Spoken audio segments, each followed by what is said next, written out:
اسلام پر اعتراض کرنے والے کہتے ہیں کہ اسلام ظالم مذہب ہے، پھر اس میں مثال دیتے ہیں کہ دیکھو مسلمان مرد 4 شادیاں کر سکتا ہے، یہ عورتوں پر ظلم ہے۔ کیا کوئی عورت یہ برداشت کر سکتے ہیں کہ اس کا شوہر کسی اور کے ساتھ شادی کرے؟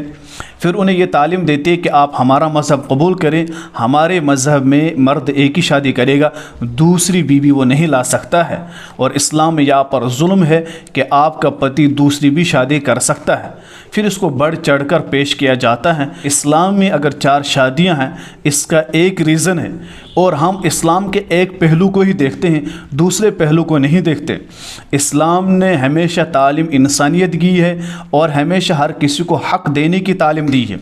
یاد رکھیے، جہاں اسلام میں ایک طرف 4 شادی کی اجازت ہے، دوسری طرف 4 شادیاں کرنا حرام ہے، تیسری طرف ایک شادی بھی حرام ہے۔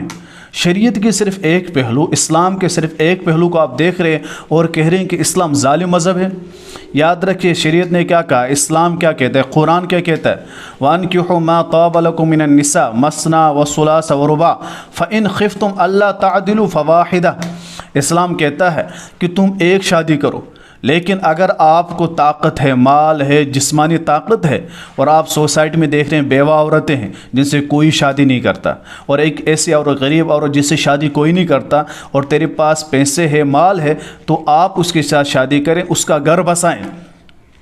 ایک طلاق یافتہ عورت جسے طلاق ہو، یا ایک ایسی عورت جس کا پتی دنیا سے چلا گیا، اس سے کون سوسائٹی میں شادی کرتا ہے؟ اسلام کہتا ہے کہ اگر تیرے پاس طاقت ہے، پیسے، تو شادی کر، اس کا گھر بسا لے، کیونکہ اس کو جس طرح گھر کی ضرورت ہے، دوسری چیزوں کی ضرورت ہے، کھانے کی ضرورت ہے، اسی طرح اس کی خواہشات کی بھی ضرورت ہے۔ اس وجہ سے تو شادی کر اور اس کی تمام ضرورت پوری کر۔ جبکہ ایک مرد اپنی ایک بیوی میں خوش ہوتا ہے۔ یہ ایک پہلو ہے کہ جب آپ کے پاس مال ہو، طاقت ہو، لیکن اسلام کہتا ہے کہ آپ کے پاس طاقت اور مال اتنی نہیں ہے تو ایک ہی کر۔ اب اگر تو نے دوسری شادی کی اور اس کے ساتھ آپ نے برابری کے حق ادا نہیں کیے تو قیامت کے دن آپ کا ایک طرفہ فالح زدہ ہوگا، قیامت کے دن آپ جہنم کے مستحق بنیں گے۔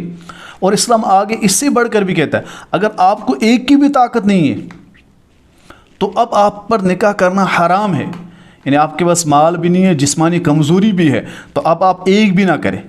اگر طاقت ہے تو ایک ہی کریں اور ایک ہی پر رہیں، یعنی اگر آپ صرف ایک ہی میں انصاف کر سکتے ہیں، لیکن اگر آپ انصاف نہیں کر سکتے ایک پر بھی تو ایک بھی نہ کریں۔ ایک سے زائد پر انصاف نہیں کر سکتے تو ایک ہی کریں، ایک سے زائد نہ کریں۔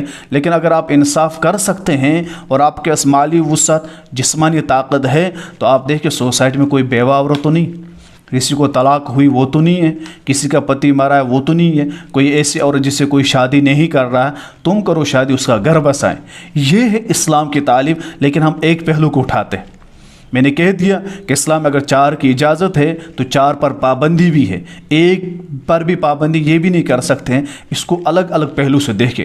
یہ وہ لوگ ہیں جو اسلام کو اور اسلام مذہب کو نہیں پڑھتے۔ اسلام نے تعلیم ہمیشہ ہر کسی کے حق کی دی ہے، اسلام کبھی کسی کا حق نہیں کھاتا۔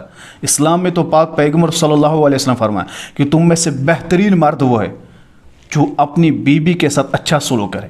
ہم میں وہ بہترین مرد نہیں ہو جس کے پاس پیسے، گاڑیاں وہ اسلام اسے بہتر نہیں کہتا۔